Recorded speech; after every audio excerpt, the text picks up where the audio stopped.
Magandang araw sa lahat, welcome po ulit dito sa atin channel ang Biyahe y Komida.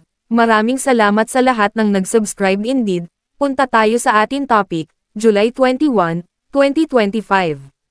Bagong post ni Vice Ganda, viral, gusto ko lang makasama ang nanay ko at bumalik sa pagkabata. Si Vice Ganda, ang unkaboogable star ng Kapamilya Network, ay muling pinahanga ang kanyang mga fans at supporters, hindi sa pamamagitan ng kanyang pagpapatawa, kundi sa isang emosyonal at makabuluhang pagbabahagi sa kanyang Instagram post nitong Monday, July 21.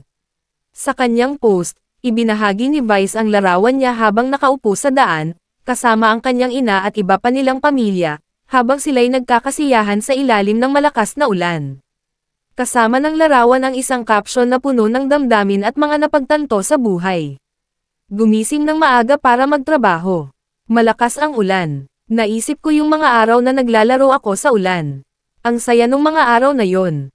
Napaisip ako kung anong gusto ko sa sandaling yon, panimula ni Vice, habang inaalala ang kanyang masasayang alaala noong kabataan.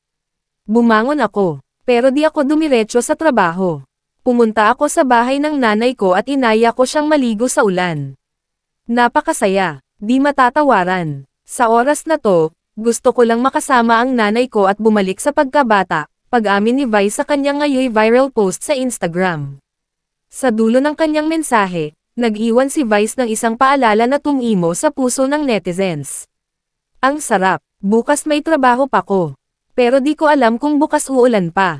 Di rin ako sigurado kung makakapaglaro pa ako sa ulan kasama ang nanay ko.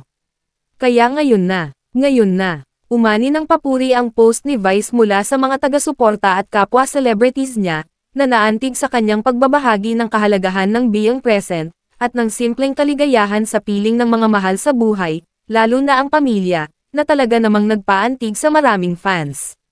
Sa panahon kung kailan abala ang lahat sa trabaho at responsibilidad, muling pinapaalala ni Vice Ganda na minsan, ang pinakamahalagang desisyon ay ang pagiging present natin sa moment. E-follow ang Instagram ni Vice at Private Benjamin. At yan ang ating latest showbiz chika update for today. Huwag kalimutan mag-subscribe, i-click ang notification bell for more showbiz chika updates at suportahan po ang ating Facebook page. Maraming salamat sa lahat ng nag-subscribe indeed. Magandang buhay sa lahat. Adios.